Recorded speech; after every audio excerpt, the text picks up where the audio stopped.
All right, any questions? Okay, go ahead.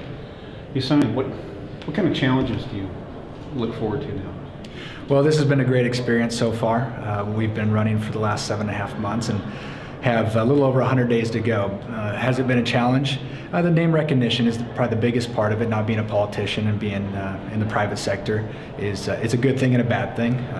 Getting the name out there is definitely important in this particular race. What spurred your entrance into the race? Well, what really spurred my interest is that in my capacity as a financial advisor, I deal with a lot of retirees and people who are about to retire, and they're fearful of their future, for their kids and grandkids, and I'm a new dad as well, so I'm fearful of her future.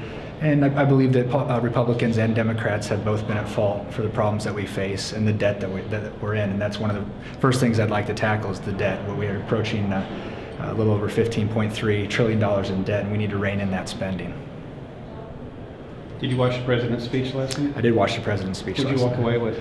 You know, it's pretty much your standard State of the Union address. He sounded more like coming to the center than anything. He sounded somewhat like a Republican in some instances, more platitudes than anything than specifics. But you know, hopefully next year I'm sitting in there listening to the president. Just interesting filing today, knowing that potentially could be there next year. It was an interesting thought last night when I was watching that particular address.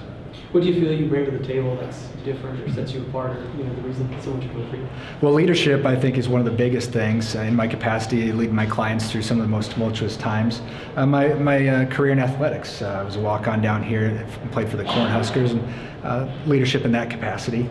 I'm fiscal conservative, and bringing fiscal responsibility to the office is important.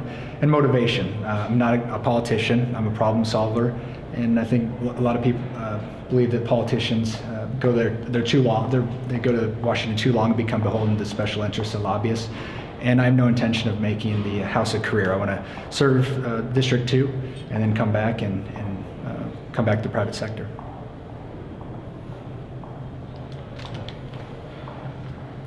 Anything?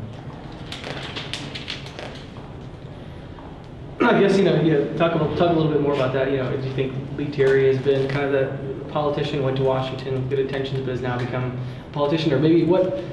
Could you see yourself going there and being him in a few years, being in his position in a few years? And I'd like to think that I'm a strong person, principled person.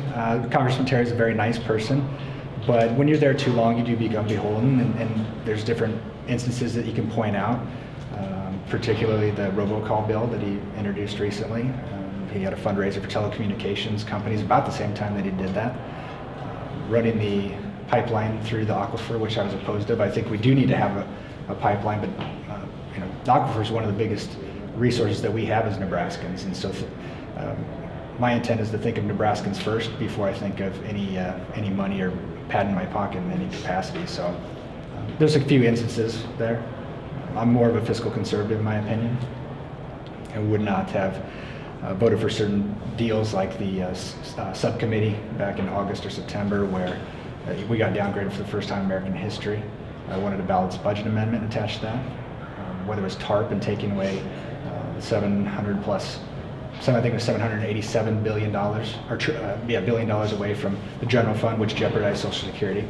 There's just certain things that I just don't feel that he's done and been a leader in that capacity. So I think I bring that to the table in being a fiscal conservative and socialist as well. You registered Republican? I'm registered Republican. Okay, yeah, good. Yeah. Let me just make sure I have that squared away. And you still have one daughter? One daughter, yeah. She's 7 months old, a little over 7 months. I've been married. Wife works at Union Pacific, and so it's busy, campaigning a full-time job and being a dad, but it's worth it. And now, do you think, you talked about name recognition might be one of your challenges, former Husker quarterback.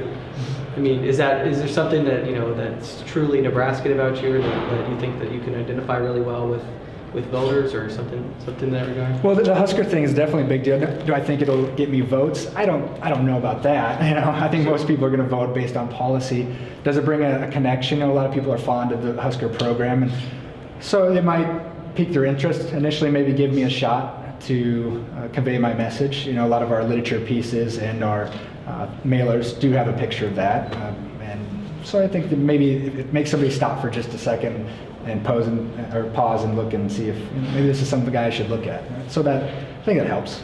Aside from bringing more fiscal conservatism to the House, I mean, what else do you think that Omaha voters should know about you and on other issues?